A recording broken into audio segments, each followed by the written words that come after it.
क्या करे बेटा? क्या समाजवादी पार्टी और कांग्रेस जामा मस्जिद में कभी हनुमान चालीसा का पाठ कर पाएगा क्या? दोस्तों, उत्तर प्रदेश में क्या चुनावी शंखनाद हो गया है। जमीन बीजेपी के लिए इस बार खुशगवार नहीं है। हालांकि चेहरा है योगी आदित्यनाथ का। दिल्ली बनाम लखनऊ की इस लड़ाई में शायद दिल्ली अब साथ नहीं दे रहा, इसलिए पूरा का पूरा चुनाव अपने कंधों पर लेकर योगी आदित्यनाथ जगह जगह रैली कर रहे हैं। और इस रैली में न विकास के मुद्दे हैं, न शिक्षा के मुद्दे हैं, न स्वास्थ्य के मुद्दे हैं, न सड़क का मुद्दा है, न अस्पताल का मुद्दा है, न हाईवे है, न सड़कें हैं, न पानी की व्यवस्था है, न बिजली है। इस मुद्दे पर इस विधानसभा चुनाव से पहले माहौल बनाने के लिए योगी आदित्यनाथ को इस बार फिर वही हिंदू बनाम मुसलमान का सहारा लेना पड़ रहा है। हनुमान चालीसा बनाम नमाज का सहारा लेना पड़ रहा है। मंदिर बनाम मस्जिद का सहारा लेना पड़ रहा है। और वो भी तब जब राम मंदिर के दान पात्र में डकैती के बाद बीजेपी के लिए जवाब देना मुश्किल हो रहा है, ट्रस्ट के लिए जवाब देना मुश्किल हो रहा है। योगी आदित्यनाथ के मुख्यमंत्री रहते अयोध्या के ट्रस्ट ने इतनी बड़ी गड़बड़ी कैसे कर दी, इतना बड़ा घोटाला कैसे हो गया, इतनी बड़ी डकैती कैसे हो गई, इस सवाल का जवाब उनके पास नहीं है। इसलिए वो न विकास की बात कर रहे हैं, न अपने विकास कामों को आगे बता रहे हैं, न पुलिसिंग की बात कर रहे हैं, न शिक्षा स्वास्थ्य की बात कर रहे हैं। वो बात कर रहे हैं कि जो हिंदू बनाम मुसलमान कैसे किया जाए। अभी उत्तर प्रदेश में एक विधानसभा चुनाव से पहले एक सर्वे हुआ और उस सर्वे में साफ तौर पर यह बताया गया है कि अयोध्या के दान पात्र में हुई डकैती ने बीजेपी की नींव को हिला दिया है। उसके लिए जमीन खिसक रही है, लोगों में नाराजगी है और जो बीजेपी का जनाधार है उस पर चोट हुई है। इसलिए इस लिहाज से अब उत्तर प्रदेश में बीजेपी के लिए रास्ते बहुत मुश्किल भरे हो गए, यानी गड्ढे ही गड्ढे हैं। जिस उत्तर प्रदेश में नमाज सड़क पर 5 मिनट के लिए पढ़ लेना इतना बड़ा जुर्म है कि लोग पुलिस प्रशासन के सामने ये कहते हुए नजर आते हैं कि भाई हमें नमाज पढ़ लेने दीजिए, 2 मिनट में कुछ नहीं हो रहा। और ऐसे में प्रशासन कहता है नमाज पढ़ ली तो पासपोर्ट रद्द करवा दिया जाएगा, घर पर बुलडोजर पहुंचा दिया जाएगा। इस तरह की जहां धमकियां दी जाने लगे और वहां उत्तर प्रदेश के मुख्यमंत्री के तौर पर योगी आदित्यनाथ एक सभा में पहुंचे और फिर ये चुनौती विपक्ष को दें कि क्या कोई विपक्ष का नेता किसी जामा मस्जिद में हनुमान चालीसा करवा पाएगा या नहीं करवा पाएगा। क्या समाजवादी पार्टी और कांग्रेस जामा मस्जिद में कभी हनुमान चालीसा का पाठ कर पाएगा क्या? इस तरह की सीधे तौर पर चुनौती माहौल को सांप्रदायिक करने के लिए काफी है। ये मैसेज वोटर्स के भीतर भेजने के लिए काफी है कि अब आने वाले विधानसभा चुनाव में आपको पूरी तरह से हिंदू बनाम मुसलमान के लिए तैयार रहना होगा। हिंदू बनाम मुसलमान सिर्फ यही एक हथियार बचा है।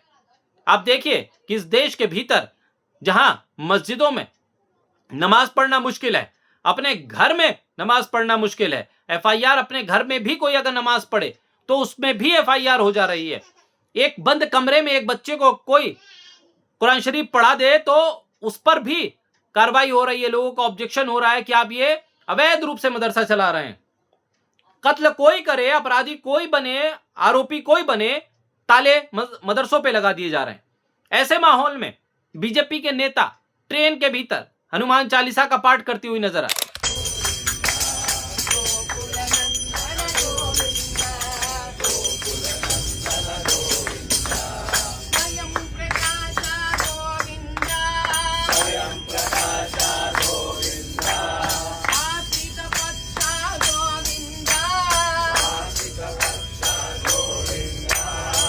ये धर्म से ज्यादा शोबाजी है, राजनीतिक एजेंडा है, अपने आप को वायरल करने की चाह है, अपने आप को सबसे बड़ा सनातनी, सबसे बड़ा हिंदुत्ववादी चेहरा बनाने की कोशिश है।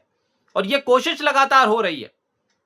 जब अखिलेश यादव ने राम मंदिर में दान पात्र में डकैती का मुद्दा सबसे पहले उठाया और उसके बाद बीजेपी को घेरा, तब अब योगी आदित्यनाथ मंदिर बनाम मस्जिद का मुद्दा खड़ा कर रहे हैं। ये पूछ रहे हैं कि अखिलेश यादव को दान पात्र में हुई डकैती की बड़ी चिंता है, ये बताइए कि कार सेवकों पे गोली किसने चलाई।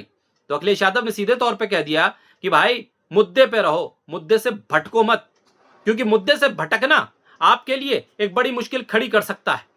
आने वाले विधानसभा चुनाव में योगी आदित्यनाथ को लग रहा है कि उनके जमीन अब पांव के नीचे से खिसक चुकी है, क्योंकि दिल्ली से सहारा मिल नहीं रहा। उत्तर प्रदेश में जमीन खुद तैयार करनी है। और इस बीच राम मंदिर ट्रस्ट का यह सबसे बड़ा घोटाला जब से सामने आया है, बीजेपी के लिए मुश्किल दिन रात बढ़ती चली जा रही है। अब हिंदू बनाम मुसलमान के अलावा कोई भी मुद्दा चलने वाला नहीं है। ऐसे में हनुमानगढ़ी में की सीढ़ियों पर नमाज का मुद्दा योगी आदित्यनाथ ने जब से उठाया है, ये साफ तौर पे बता रहा है कि बीजेपी के लिए ये एक बड़ी चुनौती है, राम मंदिर दान पात्र में डकैती।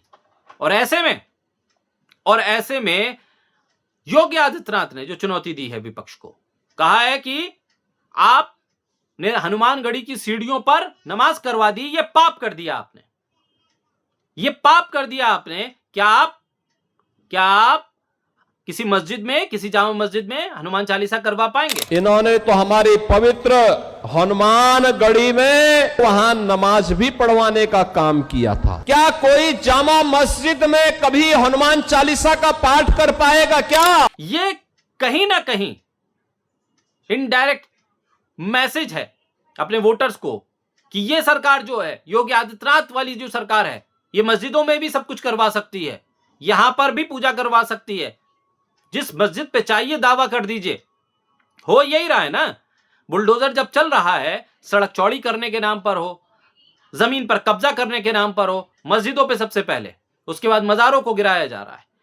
ये पूरा पैटर्न जब देखने को मिल रहा है, ये साफ तौर पे बताता है कि ये बड़ी चुनौती दे दी गई है, ये बड़ी चुनौती दी गई है विपक्ष को कि आप दान पात्र में डकैती का मुद्दा मत उठाइए, आप राम मंदिर का मुद्दा उठाइए, राम मंदिर हनुमानगढ़ी का मुद्दा उठाइए, आप हिंदुत्व का मुद्दा उठाइए, लेकिन दान पात्र में जो डकैती हुई है वो मुद्दा बीजेपी को असहज कर रहा है, इसलिए उस पर बात मत कीजिए। ये बीजेपी सीधे तौर पर इस बात को कह रही है, बीजेपी इस बात को मान रही है कि अगर ये दान पात्र में डकैती का मुद्दा हावी हो गया तो बीजेपी के लिए आने वाले विधानसभा चुनाव में जो मौजूदा सीटें हैं उसकी आधी भी बचा पाना मुश्किल हो जाएगा। और ऐसे में जब बीजेपी के अपने ही सांसद, अपने ही पूर्व सांसद, अपने ही नेता ब्रजभूषण शरण सिंह जैसे नेता वो खुलकर कह रहे हैं कि भाई ये तो शुरुआत से हो रही है डकैती, वो बोले मैं तो कह रहा हूं, किसी ने इतना कहा नहीं खुल के, मैं तो पूरी तरह से खुल के कह रहा हूं कि हाँ ये डकैती हो रही है। अब ऐसे में योगी आदित्यनाथ ने जो सांप्रदायिक चुनौती दे दी है एक तरह से विपक्ष को, ये एक बहुत बड़ा संकेत है कि आने वाले विधानसभा चुनाव में सांप्रदायिकरण, ध्रुवीकरण की कोशिश बीजेपी की तरफ से भरपूर रहेगी। लेकिन अखिलेश यादव का जो जवाब है कि मुद्दे पे रहिए, मुद्दे से भटकिए मत, वो ये बता रहा है कि विपक्ष अपने मुद्दे को टारगेट कर रहा है, अपने मुद्दों पर डटकर चुनाव लड़ने की तैयारी कर रहा है। और आने वाले वक्त में अब ये देखना होगा कि उत्तर प्रदेश का मतदाता किस तरफ अपना झुकाव दिखाता है और किसके समर्थन में वोट करता है।